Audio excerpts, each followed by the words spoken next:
भाभी जरा मेरा टिफिन दे दो, कॉलेज के लिए लेट हो रही हूँ। ये ले बेटी तेरा टिफिन। तभी रमन भी वहां आ जाता है। माँ, तुम अकेले ही सारा काम क्यों कर रही हो? प्रतिज्ञा कहाँ है? तुम्हें उसकी फिटनेस का तो पता है ना, बैकयार्ड में एक्सरसाइज कर रही है।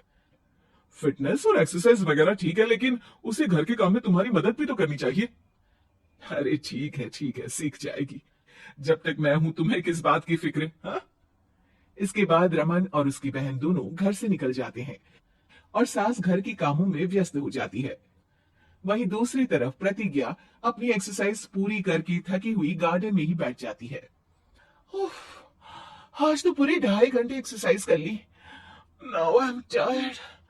थोड़ी देर आराम करके फिर शाम को योगा करूंगी। प्रतिज्ञा अपने कमरे में जाकर सो जाती है। सुबह से शाम हो जाती है। रमन और रेखा भी घर वापस आ जाते हैं, पर प्रतिज्ञा अभी तक कमरे से बाहर नहीं निकलती। जिस पर एक बार फिर अपनी माँ को अकेले काम करते हुए देखकर रमन उनसे कहता है। माँ, तुम हर समय अकेले काम में लगी रहती हो। आखिर प्रतिज्ञा पूरा दिन करती क्या है? बेटा, वो थक कर आराम कर रही है, आ जाएगी। तुम हाथ मुंह धोकर डिनर करने आ जाओ। रमन बिना कुछ बोले वहां से चला जाता है। थोड़ी देर बाद वो सब डिनर करने बैठते हैं, तभी प्रतिज्ञा भी वहां आ जाती है और डिनर में बने खाने को देखकर बोलती है। मम्मी, ये क्या, सब कुछ तला भुना बनाया है। ऐसा खाना आप सब और मेरी हेल्थ के लिए कितना खराब है। प्रतिज्ञा, तुम खुद कभी माँ की मदद करती नहीं और ऊपर से खाने में नुक्स निकाल रही हो। अरे बहू, हम सबकी हेल्थ के बारे में ही तो सोच रही है। बहू, मुझे ना वो डाइट वाला और बिना घी तेल का खाना बनाना आता नहीं। कुछ नहीं होता मम्मी, वो भाभी बना लेगी। आखिर इतनी फिटनेस फ्रीक है, डाइट फूड बनाना भी जरूर आता होगा। वो सब डिनर करके सोने चले जाते हैं। अगली सुबह फिर हमेशा की तरह प्रतिज्ञा अपनी एक्सरसाइज और योगा करने लगती है और उसकी सास घर का सारा काम, जिसे करते हुए अचानक उनकी तबीयत खराब हो जाती है और सीने में दर्द शुरू हो जाता है। आह, आह, मर गई बहू। रमन, अरे कोई तो सुनो। और इसी बीच वे बेहोश हो जाती हैं। सास की आवाज सुनकर प्रतिज्ञा और उसका पति भागते हुए रसोई में आते हैं, जिसके बाद उन्हें लेकर अस्पताल जाते हैं। डॉक्टर प्रतिभा की सास का चेकअप करके कहते हैं। अरे, इनका कोलेस्ट्रॉल लेवल तो बहुत हाई है और दिल भी कमजोर होता जा रहा है। इनका लाइफस्टाइल और खाने पीने की आदत बदलनी होगी। सिर्फ light and non oily food ही खाना है और कुछ समय तक पूरा रेस्ट, साथ में कुछ एक्सरसाइज या योगा करें तो अच्छा रहेगा। पूरी जांच के बाद डॉक्टर उन्हें घर भेज देते हैं। अब घर का सारा काम प्रतिज्ञा को करना पड़ता है, जिससे वो अपनी सास के साथ पूरे घर को डाइट फूड खिलाना शुरू कर देती है। प्रतिज्ञा, ये क्या बेस्वाद और फीका खाना है? मैं ये सब नहीं खाने वाला। हाँ भाभी, बीमार तो मम्मी है, फिर हम ऐसा खाना क्यों खाएं? प्रतिज्ञा किसी की बात पर कोई ध्यान दिए बिना सास को बढ़िया एक्सरसाइज कराने के साथ कुछ ना कुछ गड़बड़ करते हुए घर का काम करती रहती है। एक शाम रमन प्रतिज्ञा से चाय मांगता है।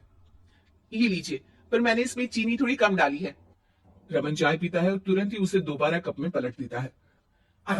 कौन सा जहर है? अरे जहां खाने में नमक डालना होता है वहां डालती नहीं, और इसमें नमक ही नमक भर दिया। उई माँ, सॉरी सॉरी, मैं दूसरी चाय बना देती हूँ। अरे रहने दो, तुमसे फिटनेस का ध्यान रखने के अलावा और कुछ नहीं हो सकता। इसके बाद प्रतिज्ञा कपड़े धोने जाती है, जिसमें वो रंगीन और सफेद सब कपड़े एक जगह मिक्स कर देती है, जिससे एक कपड़े का रंग दूसरे पर चढ़ जाता है और उसी वजह से रेखा की नई ड्रेस खराब हो जाती है। भाभी, ये आपने क्या किया? मेरी नई ड्रेस थी, सारी खराब कर दी। सॉरी रेखा, मुझे पता नहीं था और मैंने सारे कपड़े एक साथ ही वॉशिंग मशीन में डाल दिए। जहां एक तरफ प्रतिज्ञा घर के हर काम में रोज कोई ना कोई ब्लंडर करती, वहीं सास को एक्सरसाइज कराने और हेल्दी फूड खिलाने में कोई कमी नहीं छोड़ती, जिस वजह से जल्द ही उसकी सास पहले से भी अच्छी हो जाती है। हेल्दी फूड तो ठीक है, पर बहू आज हम खीर बनाएंगे। मम्मी, मुझसे खाना तो ठीक तरह बनता नहीं, खीर कैसे बनाऊंगी? और अगर अच्छी नहीं बनी तो रमन गुस्सा हो जाएंगे। अरे कोई गुस्सा नहीं होगा, और देखना खीर भी बहुत स्वादिष्ट बनेगी। प्रतिज्ञा की सास उसके साथ रसोई में जाकर उसकी मदद करते हुए खीर बनाना सिखाती है, जिसे खाकर रमन तारीफ करते हुए कहता है। वाह, क्या टेस्टी खीर बनी है, मजा आ गया आज तो। आज ये खीर प्रतिज्ञा ने बनाई है। क्या बात, आखिर तुम खाना बनाना सीख ही गई। पूरा तो नहीं सीखा, पर सीख रही हूँ। और इसमें मैं अपनी बहू की बिल्कुल वैसे ही मदद करूंगी जैसे इसने एक्सरसाइज करने में मेरी मदद की। अब प्रतिज्ञा घर की काम में सास की मदद करने लगती है और उसकी सास एक्सरसाइज में प्रतिज्ञा को कंपनी देने लगती है, जिस पर दोनों सास बहू की जोड़ी को देखकर रेखा और रमन भी इंस्पायर हो जाते हैं। आज के बाद हम भी आपके साथ एक्सरसाइज करेंगे। अब पूरा परिवार एक साथ एक्सरसाइज करके डाइट फूड खाने लगता है।